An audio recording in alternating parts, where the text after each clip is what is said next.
پرانے دور کی بات ہے، ایک چور جو کہ بہروپیہ بھی تھا، اس نے اپنا شکل اور اپنا حلیہ کسی پیر کے روپ میں دھارا اور دور دراز کے کسی بازار میں چلا گیا۔ سنار کی دکان کے اندر گیا۔ سنار نے اس بہروپیے نما چور کا حلیہ دیکھا تو انتہائی متاثر ہوا کہ اتنا امیر انسان، اتنا بڑا آدمی آج میری دکان پر آیا ہے، میرے تو بھاگ جاگ اٹھے۔ وہ اس کے قریب گیا اور بیٹھا تو وہ اس سے پوچھنے لگا کہ آپ کیا خریدیں گے؟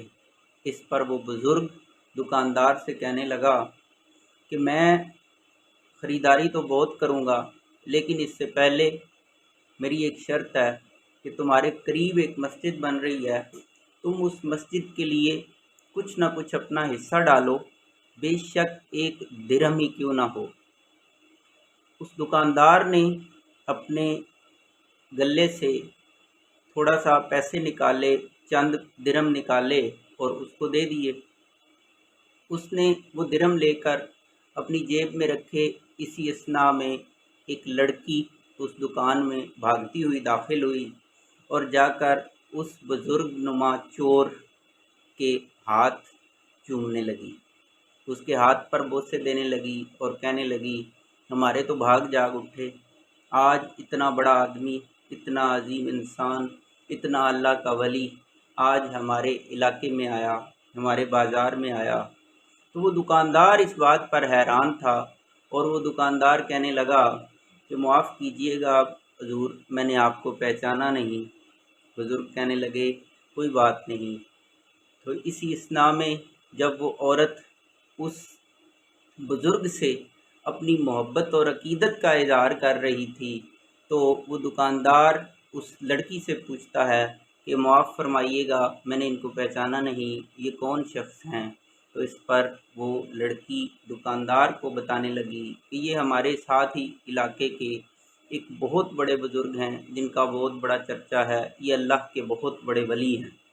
تو اس پر وہ دکاندار تھوڑا شرمندہ بھی ہوا اور کہنے لگا کہ میں کیونکہ آپ کو جانتا نہیں اس لیے میں معذرت خواہ ہوں۔ تو اس پر وہ بزرگ ان کو کہنے لگے کوئی بات نہیں، ایسا ہوتا ہے، لیکن جب غلطی پر انسان نادم ہوتا ہے تو وہ غلطی معاف کر دی جاتی ہے۔ کوئی بات نہیں، اگر تم نے مجھے پہچانا نہیں، اگلی دفعہ تم مجھے پہچان لو گے۔ تو وہ اس سے دعا کے لیے کہنے لگا۔ دکاندار اس بزرگ کو کہنے لگا کہ میرے لیے بھی دعا کر دیں، میرے لیے بھی بہتری کی دعا کر دیں، میرے رزق میں آسانیاں ہوں اور میری تنگ دستی دور ہو جائے۔ اس پر ان بزرگوں نے اپنی جیب سے ایک رومال نکالا اور رومال نکال کر اس دکاندار کو دیا اور کہنے لگے یہ لو، 7 دن اسے اپنے پاس رکھو، اپنے چہرے پر پھیر لیا کرو اور اپنے پاس سنبھال کر رکھو، 7 دنوں میں تمہاری تنگ دستی دور ہو جائے گی، تمہاری بدحالی خوشحالی میں بدل جائے گی۔ اس نے جو ہی وہ رومال ان بزرگوں سے پکڑا، اپنے چہرے پر پھیرا تو اسی وقت بے ہوش ہو کر گر پڑا۔ اس لڑکی اور اس بزرگ نے اس سارا سامان دکان کا سمیٹا اور چلتے بنے۔ 4 سال گزر گئے اس بات کو کہ 4 سال کے بعد 2 پولیس والے اسی بزرگ کو ہتھ کڑی لگا کر اسی دکان پر واپس آتے ہیں اور کہتے ہیں کہ کیا تم اس بزرگ کو پہچانتے ہو؟ وہ کہنے لگا ہاں، میں اس بزرگ کو پہچانتا ہوں، آج سے 4 سال پہلے یہ میری دکان پر آئے تھے اور وہ 4 سال کا نقصان آج تک میں پورا کر رہا ہوں۔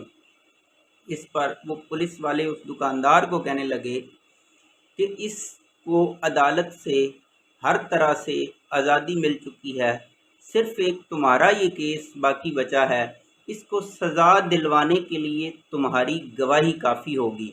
تو اس کے لیے طریقہ یہ ہے کہ ہم اس کو ہتھ کڑی میں لگا کر تمہارے پاس لے آئے ہیں، جس طرح سے تمہاری واردات ہوئی تھی وہ واردات دوبارہ سے تم ہمارے سامنے دہراؤ تاکہ ہم اس کو شد و مد کے ساتھ لکھ سکیں اور اپنی کارروائی میں شامل کر سکیں۔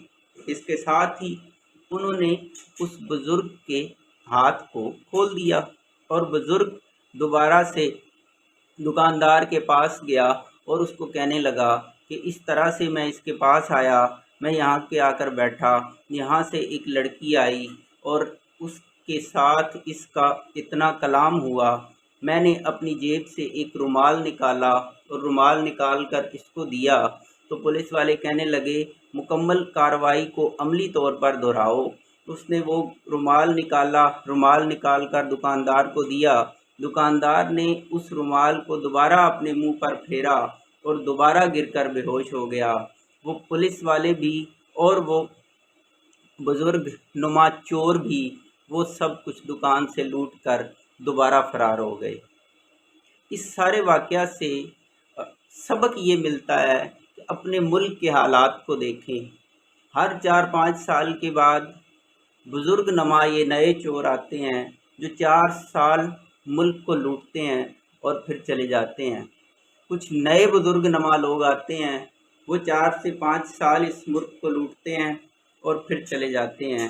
ہمارا آج کا اس ملک کا حال بالکل اس سنار کی دکان کی طرح ہے، اور ہمارے یہ سارے سیاستدان، ہمارے یہ سارے وڈیرے، یہ اس بزرگ نما چور کی طرح ہیں جو ہمارے محافظوں کے ساتھ مل کر اس ملک کا تہس نہس کر رہے ہیں۔